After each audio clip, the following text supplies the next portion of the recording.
로서 일할 수 있어서 큰 영광이었습니다. 그야말로 격변과 격동의 한가운데 한복판에 있었던 것 같습니다. 갈등과 대립도 컸지만 그런 가운데서도 적지 않은 변화, 성과를 만들어 오지 않았나 생각합니다. 임기를 시작하며 의욕적으로 세운 계획들이 있었는데 역정 과제를 94.9% 달성을 했습니다. 참고 자료를 보시면 알 수 있을 겁니다. 몇 가지로 정리해 볼 수 있을 것 같습니다. 역시 첫 번째는 12.3 비상계엄에 맞서서 민주주의를 수호하고 헌정 질서를 회복한 것입니다. 국가적 위기 상황에서 국회가 헌정 질서 회복을 주도했고 대내외적으로 국회에 대한 신뢰도가 높아졌습니다. 국회 역사에서도 의미 있는 변화였고 저로서도 큰 보람이었습니다. 계엄 해제뿐만 아니라 그 후 조기 대선까지가 아주 험난했습니다. 전례 없는 일들이 많다 보니 헌법 해석의 공백에 부닥칠 때마다 신중하고 치열한 판단의 과정을 거쳐 대처했습니다. 대체로 큰 흠결 없이 틀리지 않은 판단을 했다는 것이 이후 헌법재판의 결과를 통해서도 확인되었습니다. 뿌듯한 점입니다. 비상계엄이 국제사회에 준 충격을 완화하고 대외 신인도를 높이기 위해 의회 외교에 집중적인 노력을 기울였습니다. 친서도 보내고 초당적인 특별 방문단도 파견하고 접견도 대폭 늘렸습니다. 한국 상황을 이해하고 안심시킬 수 있었다는 반응이 많았습니다. 비상계엄 해제 바로 다음 날부터 조기 대선까지 제가 직접 만난 각국 지도자와 주요 인사만 72개국 101명입니다. 그렇게 쌓은 신뢰가 이후 해외에서 우리 기업들의 애로사항을 해결하는 데도 도움이 됐고 큰 성과를 낼 수 있었습니다. 우리 기업의 경쟁력과 혜택이 유지되도록 법 개정 방향을 전환하는 일, 10년도 넘는 미수금 2,400억 원을 해결한 일, 신규 부지 임대료 지급 유예, 해외 진출 체류 요건 완화 등을 성사시킨 일도 기억이 납니다. 그것도 자료로 첨부했습니다. 둘째, 국민 주권 정신을 국회 공간에서부터 구현하고자 했습니다.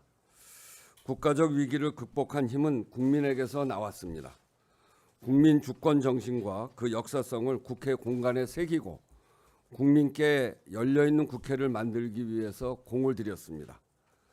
민주주의 상징석, 헌법 제1조를 새긴 국회의사당 정문, 독립기억광장과 임시의정원 기념정원은 위대한 우리 국민에 대한 존경의 상징물이기도 합니다. 요즘 이곳들이 국회를 찾는 분들의 사진 명소가 됐다고 합니다. 뿌듯합니다. 민의의 전당인 국회가 국민들께 더 친근한 공간이 될 수 있도록 국회 마당을 열어서 광복절 전야제, 입법 박람회를 개최했습니다. 돗자리 영화제, 점심시간 버스킹 같은 프로그램도 시작했습니다. 국민들이 더 자주, 더 편안하게 오가는 국회라야 국민의 국회라고 생각합니다. 셋째, 국회 본연의 기능을 강화하고 확장해 왔습니다. 사회적 격변기이자 복합위기 시대에는 다양한 이해 당사자들의 갈등이 커질 수밖에 없습니다. 국회가 갈등의 중재자이자 조정자로서 역할을 넓혀야 합니다. 국회 사회적 대화로 그 일을 본격화했습니다. 노사 5단체가 전부 참여해서 AI 시대 산업 경쟁력 강화와 제도방 노동자들의 보호 방안을 도출했습니다. 어려움을 겪고 있는 건설 산업 분야에서도 현장 안전과 산업 생태계 개선을 위한 합의를 이끌어냈습니다. 이러한 성과들이 계속해서 이어지고 더 확대되어야 합니다. 국회 사회적 대화 기구를 법제화하는 국회법 개정이 후반기에는 꼭 매듭지어지도록 여러분들도 관심을 가져주시기 바랍니다. 국회 기록원 설립도 의장 취임을 준비하면서부터 손에 꼽았던 일입니다. 국회 의정 활동의 기록이 곧 민주주의의 기록입니다. 지난 4월 개원했습니다. 국회의 책임성과 투명성을 높이고 국민에게 더 신뢰받는 국회의 기반이 될 것이라 기대합니다. 넷째, 기관 차원의 구체적인 실천을 통해 사회 변화를 선도하고 미래로 나아가고자 했습니다. 기후국회 비전을 세우고 기후위기 대응을 전면화했습니다. 국회 기후특위에 실질적 입법 권한을 부여했고 국회가 먼저 탄소 중립을 실현하는 2035 탄소 중립 로드맵을 마련했습니다. 국회 어린이집부터 아리백을 실천하게 됩니다. 국회 세종의사당 청사진을 국민께 공개하며 기후위기 시대에 대응하는 상징, 국가균형 발전의 새 시대로 가는 상징으로 큰 걸음을 뗐습니다. 노동존중 사회, 장애 친화적 사회로 가기 위해서 국회에서부터 모범적 사용자로 거듭나고자 했습니다. 수어 통역사와 국회 방송 작가의 직접 고용을 추진했고 장애인 고용 확대와 시설물 접근성을 강화했습니다. 개헌이 성사되지 못한 것은 정말 아쉽습니다. 그러나 새롭게 큰 흐름은 만들어졌습니다. 국민투표법을 개정해서 절차적 걸림돌을 해소했고 성사 가능성을 높이기 위한 새로운 접근을 제안했습니다. 국민적 합의가 높은 것부터 시작하는 단계적 개헌에 국민적 공감대도 넓어졌습니다. 후반기 국회에서는 반드시 개헌 특위를 구성하고 결실을 볼 수 있도록 언론의 역할도 기대합니다. 다섯 번째, 꼭 필요한 입법을 진전시켰습니다.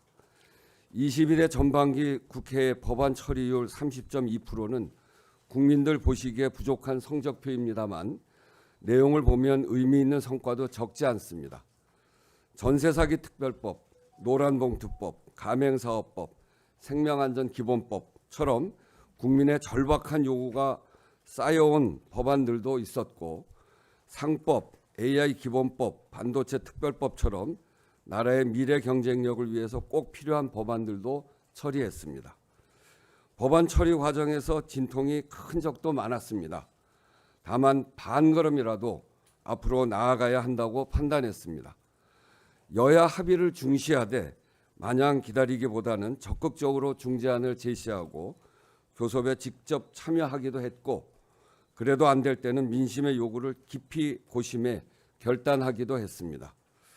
18년 만에 개정한 국민연금법처럼 의장의 중재가 여야 합의로 이어진 때도 있었고 전 정부에서 최혜병 국정조사나 최근에 국민투표법처럼 의장이 본회의 처리에 나선 때도 있었습니다. 압도적으로 많았던 무제한 토론도 주어진 조건 속에서 하나씩이라도 매듭을 짓기 위한 과정이었습니다. 그러다 보니 국회의장의 중립에 대한 여러 말씀도 있었습니다. 만약에 중립을 여야 양편의 가운데서 가만히 있는 것이라고 한다면 앞으로 국회는 점점 더 어려워지게 될 것이라고 생각합니다. 여야 갈등이 점점 더 일상화되는 상황에서 쉬운 길로만 가거나 아무런 진척도 없을 수도 있습니다. 국민이 원하는 국회는 문제를 해결하는 것입니다.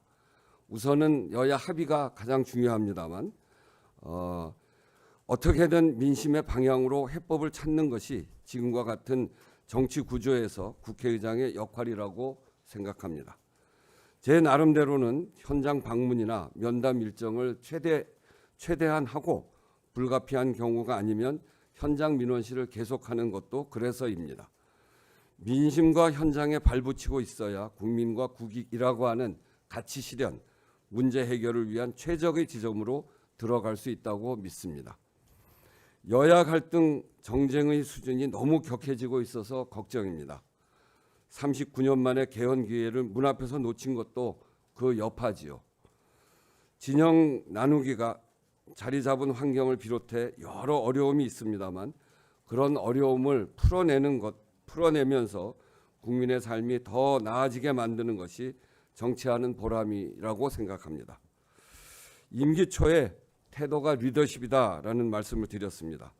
평의원으로 돌아가서도 태도와 문화로서의 민주주의 상을 실현하도록 노력하겠습니다. 또한 정치란 힘이 약한 자들의 가장 강한 무기로 기능해야 한다고 생각합니다. 일한 만큼의 대가를 받고 억울한 꼴 당하지 않는 민주주의 너머의 민주주의, 국민의 삶으로 입증되어지는 민주주의를 실현해 가기 위해 기우제 지내듯 마침내 이루어질 때까지 최선을 다해 노력하겠습니다.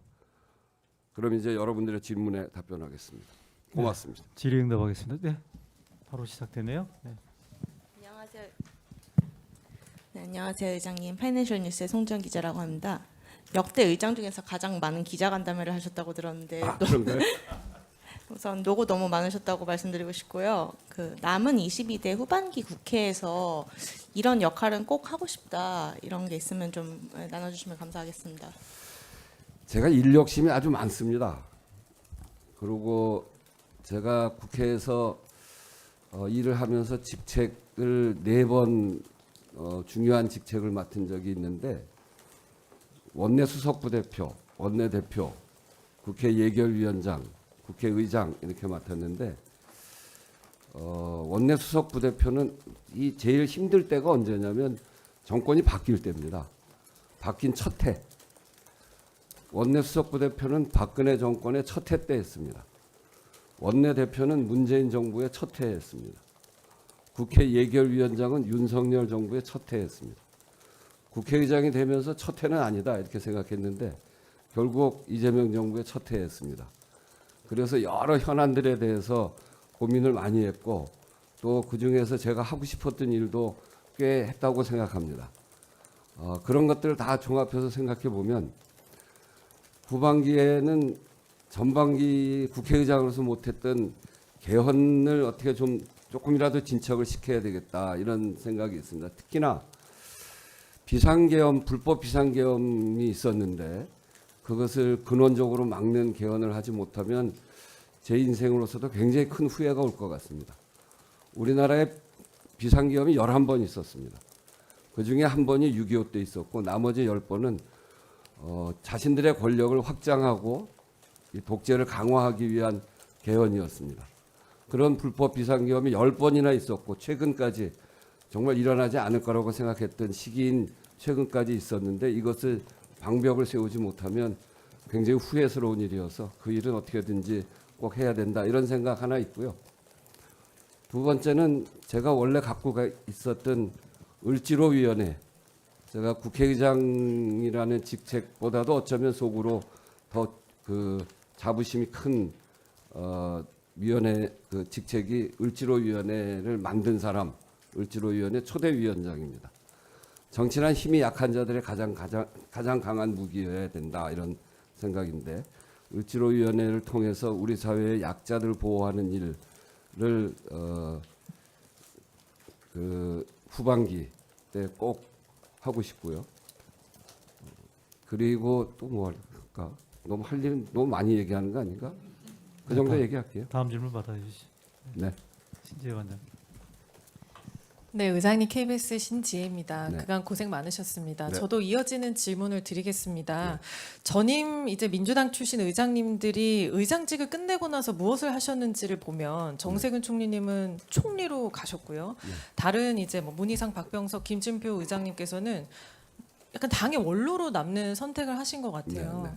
의장님께서는 어떤 선택을 하시겠습니까? 특히 당에서 어떤 역할을 할지, 특히 저희가 다 궁금해하는 다음 전당대회 때는 어떤 역할을 하시고 싶으신지 현재 기준에서 염두에 두고 계신 생각을 말씀해 주시면 좋겠고요. 두 번째는 을지로위원회에 굉장히 애정을 갖고 있다고 하셨고 특히 재임 중에 홈플러스 이제 노동자들에게 도움을 주시려고 굉장히 노력하셨던 걸로 알고 있는데 사실 해결이 잘 안 되고 있잖아요. 이 부분에 대해서도 한 말씀 해주시면 좋겠습니다. 다음에 뭐 할 거냐? 그 참 맨날 받는 질문인데 맨날 대답하기가 참 쉽지 않은 질문입니다. 근데 이런 거는 분명해요. 제가 국회의장을 하면서 국회를 더 사랑하게 됐어요. 국회의 역할이 얼마나 중요한가. 또 그 얘기는 뭐냐면 우리나라 민주주의를 더 사랑하게 됐다. 그런 얘기고요. 그러면서 그 민주주의를 지켜낸 국민들의 위대함, 정말 모든 권력은 국민으로부터 나오는구나. 그런 생각을 하게 됐어요. 더 강하게. 12월 14일 탄핵소추 두 번째 탄핵소추 올리는 날 제가 그 비상계엄 해제하고 2차 비상계엄 때문에 바깥에를 나가지 않고 국회 안에서만 생활하다가 한 번도 그 시위 현장, 역사의 현장을 가보질 못해서 의원회관 옥상에 올라가서 여의도에 온 200만 국민들을 봤어요. 그걸 보면서 정말 가슴이 터질 것 같더라고요. 눈물도 나오고.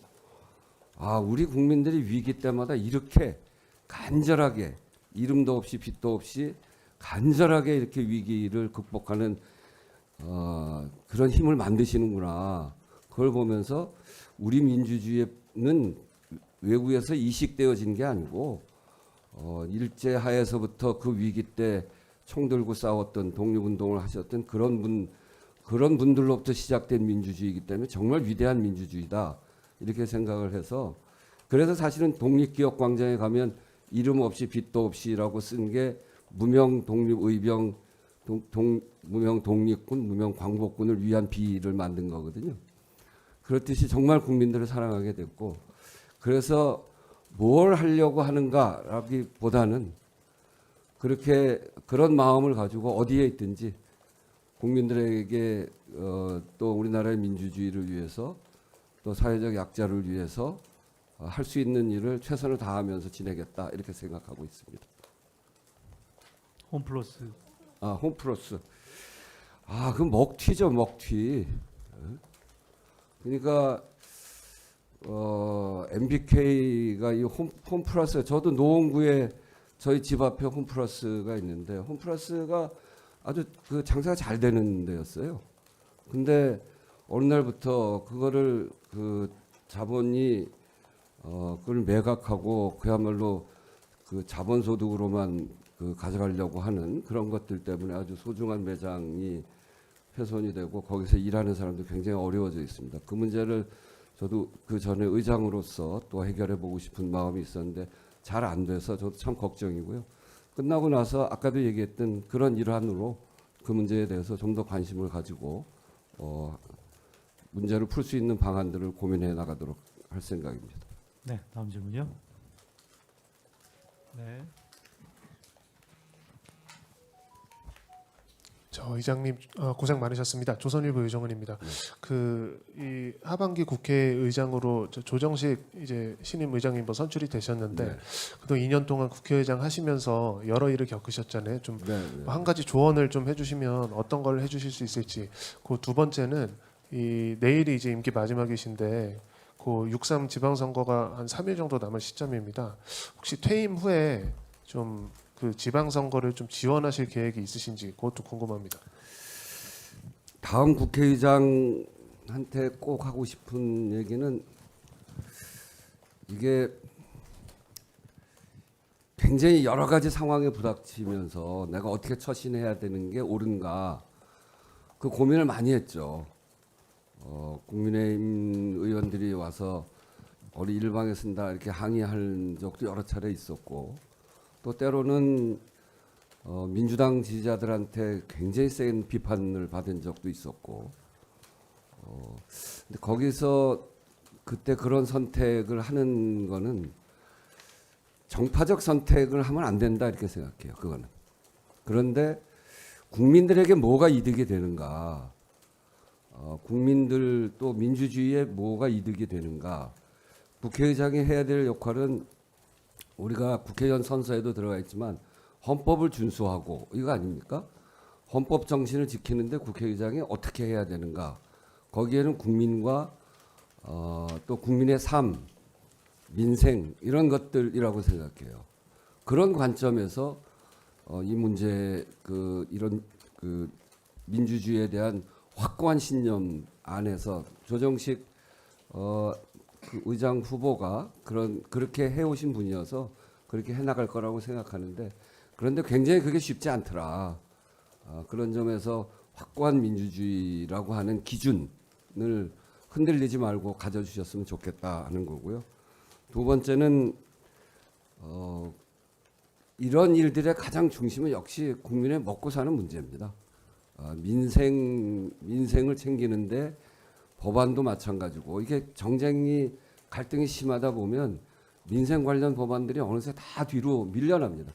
사실은 하고 싶었던 민생 법안들이 안 된 것들이 꽤 많아요. 근데 그런 것들이 잘 논의가 안 되고 이래서 그런 건데 그런 것들을 어떻게든지 끌어와서 처리하려고 하는 그런 노력. 이번에 제가 마지막에도 화를 굉장히 많이 낸 것 중에 하나가 여야 합의로 법사위까지 통과된 50개 법안을 제가 올리니까 제가 전반기 때 법사위 통과한 법을 전반기 국회의장이 통과시키고 가는 게 맞지 않냐 그런 얘기도 했고 그랬었는데 50개가 결국 필리버스터로 해서 통과되지 못했죠.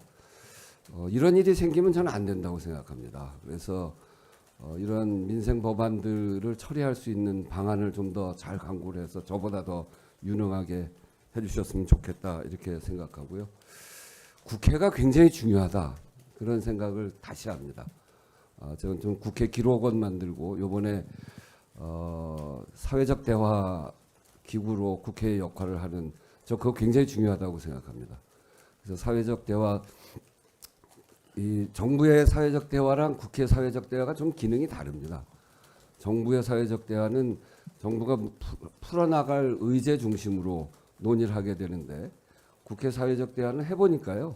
2년 동안 아무런 의제를 던지지 않고 본인들이 모여서 의제를 정해갔습니다. 많이 만났고 그 뭐 비상계엄하고 탄핵하고 이런 과정에도 거의 매주 빠지지 않고 모여서 이야기했고 그래서 경총 상위 중기중앙회 한국노총 민주노총의 담당자들 사이에서 서로 간의 이해도가 굉장히 높아졌습니다. 그래서 본인들이 의제를 결정을 하고 의제에 접근하고 또 이번에 건설 부분에서는 본인들이 국회가 우리 사회적 대화 할 테니 국회가 좀 맡아달라 그러고 가져와서 대화를 해서 여기는 길게 문제를 해결해야 될 것 그리고 이런 대화를 통해서 서로 오해를 줄이고 서로 이해도를 높이는 이런 과정을 거치면서 하는 거니까 저는 이 국회가 사회적 대화 기구를 접근했다 그리고 성과를 내기 시작했다는 굉장히 중요한 의미를 갖는다고 생각하고요. 그것을 반드시 법안을 잘 통과시키고 그 고일 그걸 좀 더 잘 이어가 주셨으면 좋겠다. 그리고 국회 해보니까 국회의 각 기관들 입법조사처, 그 예산정책처, 도서관이 갖고 있는 기능, 기록원 새로 만들어지고 미래연구원도 됐습니다만 국회의 기능이 제가 보기에는 정말 베스트입니다. 제가 필요한 일들을 주문하고 거기에서 의견서 가져오고 그러는 걸 보면 제가 이번 개헌하는 과정에 굉장히 많은 헌법에 적혀져 있지 않은 그런 문제들을 해석을 했잖아요. 그러니까 의제가 없었어요. 의제가. 그러니까 계엄 해제를 해야 되는데 계엄 해제한 쪽에서 국회로 통고하게 되어 있는데 통고를 안 했어요. 통고가 와야 의제가 생기는 건데 의제가 없으면 본회의를 못 열거든요. 근데 이걸 어떻게 할 거냐? 헌법에는 지체 없이 통보해야 한다 이렇게 돼 있단 말이에요. 지체 없이가 뭐냐? 그걸 우리가 막 토론을 하다가 결국은 국회의장의 의사정리권으로 하자. 그래서 제가 이제까지 지체 없이 통고하게 돼 있는데 본회의를 열려고 하는 이제까지 통고가 오지 않은 것은 계엄한 쪽의 귀책 사유다. 그렇기 때문에 우리는 절차를 시작하겠다. 이렇게 해서 그거를 우리가 해석을 한 거죠. 국무총리 대통령 권한대행에 대해서 151석 탄핵 의결 정족수를 200석으로 할 거냐 151석으로 할 거냐. 제가 151석으로 정했어요. 근데 그거는 우리 기관들이 입법조사처 뭐 이런 기관들이 다 토론을 해서 같이 토론해서 151석으로 정한 거예요. 왜 그러냐면 그때 해석을 우리가 어떻게 했냐면 이거는 직무를 탄핵하는 것이 아니라 직위를 탄핵하는 거다. 그래서 그 한덕수 권한대행은 대통령 권한을 대행하는 직무를 하는 국무총리다. 그렇기 때문에 일반 의결 정족수다. 헌법에 나와 있지 않은 걸 해석을 우리가 이렇게 하는 거죠. 그런 거를 해내는데 우리 그 국회 기관들이 결정적으로 역할을 해줬기 때문에 가능했습니다. 그래서 국회 기관들을 더 키우고 더 역할할 수 있게 정말 인력 늘리는 게 요번 미래연구원 좀 했습니다만 입법조사처 그 예정처 이런 데는 10년 동안 인력을 못 늘렸어요. 사회가 얼마나 복잡해졌는데. 그래서 국회 기관을 더 확장하고 더 역할을 하고 그래서 정부에 대한 검토, 견제 이런 것들을 더 잘할 수 있게 만들어 나가는 것이 상권 분립을 더 제대로 세우는 길이다 이렇게 생각해서 그런 점들을 다음 국회의장이 더 해주셨으면 좋겠다 이런 생각을 갖습니다. 다음 지선 관련 질문. 지선. 제가 임기가 끝나면 바로 민주당으로 복당합니까? 어떻게 되죠? 내일까지 12시까지는 중립의 의무를 지니고 계시고요. 네. 지나면 24시 이후부터는 네. 그러니까 이 국회의장 하느라고 당을 탈당한 거기 때문에 국회의장직이 끝나면 자동 복당되는 걸로 알고 있습니다. 제가 안 한다고 그러면 모르겠지만, 근데 저는 민주당에 여기 들어와 있는 사람들 중에 가장 먼저 들어온 사람일 거예요. 평민당 때 이해찬, 임채정 이런 분들의 실무를 도와서 김대중 당시 그 양김 분열로 해서 책임을 지고 이성후퇴하는 김대중 구하자 이러고 평민당에 88년에 재야 입당한 사람이니까 가장 오래된 사람 중에 한 사람이고 그 길을 정말 민주당을 민주당답게 그렇게 만들려고 노력해왔던 사람이고 민주당의 역할이 굉장히 중요하다고 생각하는 사람입니다. 그러니까 복당 안 할 리는 없고요. 복당할 텐데 그러면 당원으로서의 필요한 역할은 해야 되겠죠. 네, 다음 질문 받겠습니다. 네, 뒤에.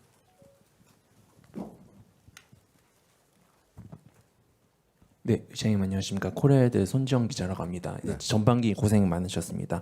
그 아까도 이제 모두 발언에서 말씀 주셨지만 22대 전반기에 있어서 이제 의회 외교의 선봉장으로서 좀 많은 역할을 하셨고 성과도 내주셨다고 말씀을 하셨는데 네. 그 의회 외교에 있어서 이제 아까 또 조정식 후임 국회의장에게 기대하는 바가 있다고 말씀을 주셨는데 의회 외교 차원에 있어서 좀 차기 국회의장에게 기대하시는 어떤 역할을 기대하시는지 말씀 부탁드리고요. 좀 더 또 큰 그림으로 의장님께서 보시기에 좀 우리나라 국회 전반의 의회 외교 역량을 좀 어떻게 평가하시며 그리고 의회 외교에 있어서 좀 더 우리나라 국회가 좀 더 나아져야 할 개선점 같은 것도 혹시 있다면은 같이 말씀 부탁드립니다.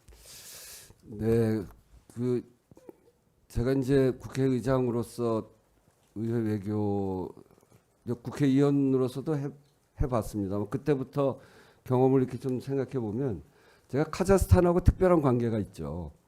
홍범도 장군 모셔오는 과정에 카자흐스탄 정부하고도 또 거기 고려인 사회하고도 굉장히 가까워져 있고 저 자신이 할아버지가 독립운동하다가 소련에서 돌아가셨기 때문에 고려인이에요. 제가 고려인의 후손입니다. 그러니까 그 과정을 통해서 굉장한 신뢰가 생겼어요.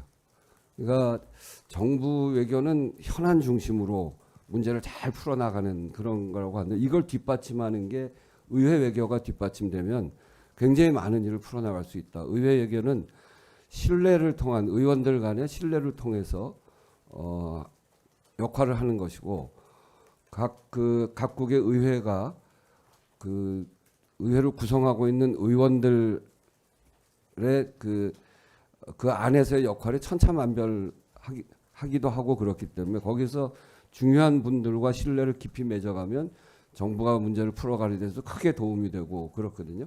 그런 점에서 의회 외교는 더 강화하는 게 좋겠다.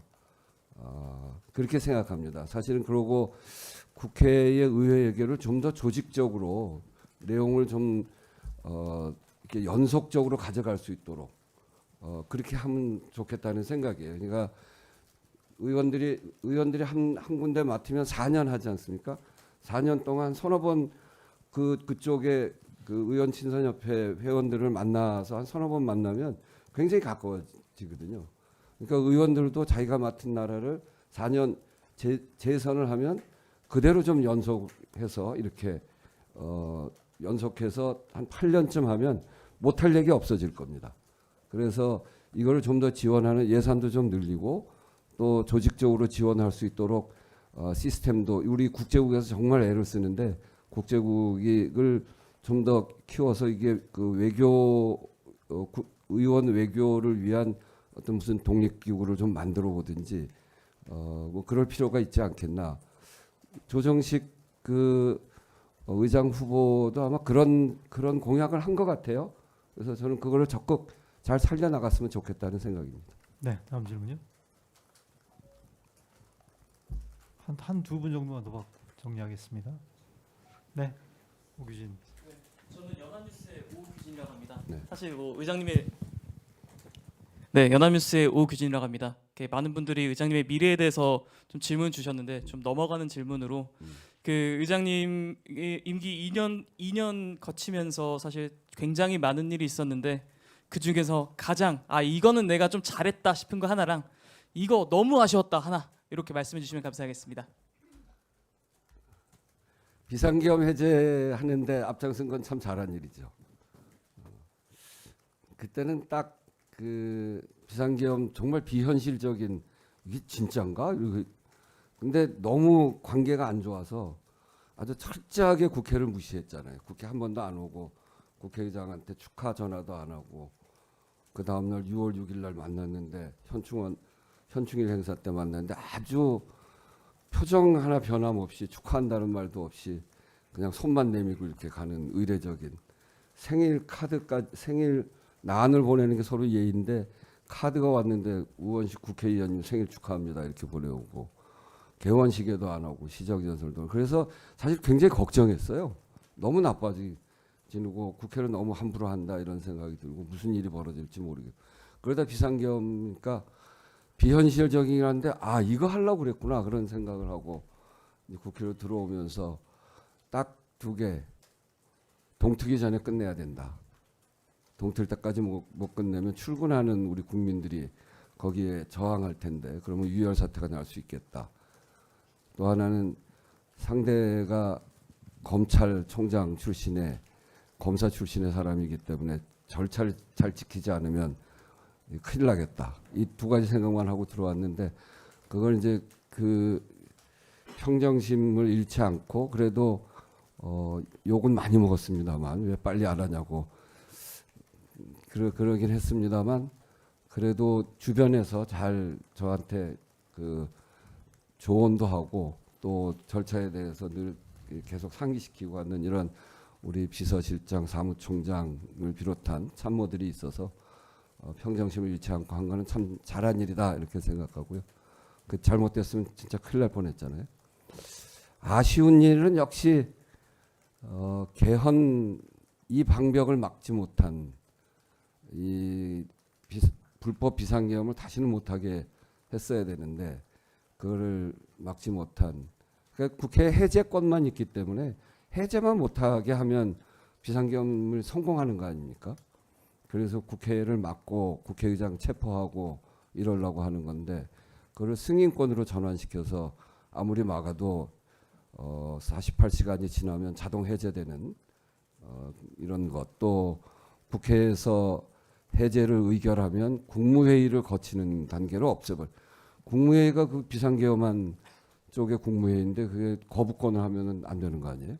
그래서 그렇게 불법 비상계엄에 대해서는 그런 국회의 권한을 주는 이걸 통해서 그 불법 비상계엄을 원천적으로 막을 수 있도록 해야 되는데 그거 못한 거는 참으로 아쉬운 일입니다.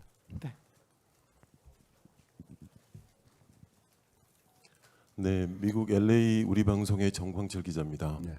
일단은 의장님께서 지난 전반기 의정 활동을 하시면서 너무도 큰 역사의 발자취를 남겼다 생각합니다. 첫 번째는 헌정수호 관련해서 국회의 수장으로서 가장 큰 역할을 해주셨던 것 같고, 두 번째 그렇게 함으로써 대한민국 국민과 미래를 지켜주셨고, 또 대한민국의 정체성도 지켜주셨다 생각하는데요. 그 엄혹했던 그날은 한강 작가가 얘기했던 사실상 죽은 자가 산 자를 구할 수 있는가라고 하는 추상적인 질문에 현실적으로 맞닥뜨렸던 상황들을 우리가 다 함께 느꼈던 것 같습니다. 우리 한국인뿐만 아니라 해외에 있는 재외 동포 720만 재외 동포들도 같은 느낌으로 그 상황을 지켜봤을 것이고 그렇게 되었을 텐데 사실상 우리 재외동포들에게 들려드리는 대한민국 헌정수호와 이 민주주의에 대해서 한 말씀 해주신다 그러면 어떤 말씀으로 해주시겠습니까? 제가 이제 비상계엄 해제하고 탄핵하고 그리고 그러고서 이제 외국을 많이 여러 나라를 순방을 했죠. 근데 좀 특별했던 거는 외국의 정상들이나 원래 국회의장은 파트너가 그 나라의 국회의장이니까 거기 이제 만나고 이렇게 오는 경우들이 많은데 저는 그 나라의 정상 또 국무총리 이런 사람들이 많이 보기를 원해요. 아마 비상계엄 해제 그게 궁금하기도 하고 또 신기하기도 하고 그래서 그런 것 같아요. 그러니까 민주주의를 확고하게 뿌리내린다는 게 국가의 어떤 가치라고 할까? 국가의 브랜드라고 할까? 굉장히 높아진다는 거를 요번 일을 통해서 저도 확인을 했죠. 이 경제에 미치는 영향도 너무나 크고 그날 불확실성이 생기니까 비상계엄하니까 환율이 그냥 확 올라가서 그러다가 비상계엄 해제하니까 바로 떨어지고 이러면서 다른 나라에 있는 우리 교민들이 그때 굉장히 걱정했다는 거예요. 굉장히 걱정하다가 비상계엄 해제되면서 해제되고 그 절차가 진행되면서 굉장히 안심했다 이렇게 얘기하던데 그래서 제가 거기 가서 늘 하는 얘기가 대한민국이 잘 돼야 우리 교포들도 강해지고 교포가 이 나라에서 잘해야 대한민국이 강해져서 우리는 한 덩어리다 이렇게 이야기하는데 거기에서 이번 비상계엄 해제에 대해서 교민들은 굉장히 큰 자부심을 가지고 있고 대한국민이라고 하는 것에 대해서 아주 크게 자랑스럽게 생각하더라고요. 그러니까 민주주의를 제대로 세우는 일과 교민사회가 그 지역 그 나라에서 뿌리 내려가고 하는 것은 바로 직결되어 있는 문제고 본인들도 다 그렇게 이해하는 것 같더라고요. 네, 추가 질문 없으시면 질의응답 이렇게 정리를 해도 되겠죠? 네, 이상으로 우원식 국회의장님의 퇴임 기자회견 오늘 순서 여기서 모두 마무리 짓겠습니다. 오늘 바쁘신 가운데 지선 취재하시느라 바쁘신데 이렇게 봐주신 여러분들께 다시 한번 감사드리고요. 건강 잘 챙기시고 참석해 주신 여러분들께 다시 한번 고맙다는 말씀 드리겠습니다. 하실 말씀이 있으시죠? 네, 제가 갈참인데 이렇게 많은 분들이 관심을 가지고 제 얘기 들어주시고 또 기사로 만들어 주시고 해서 진심으로 감사합니다. 여러분들 많이 와주셔서 진심으로 감사합니다. 네. 그러지 않아도 하려고 그랬는데 악수하라고 이렇게 비서실장이 이렇습니다.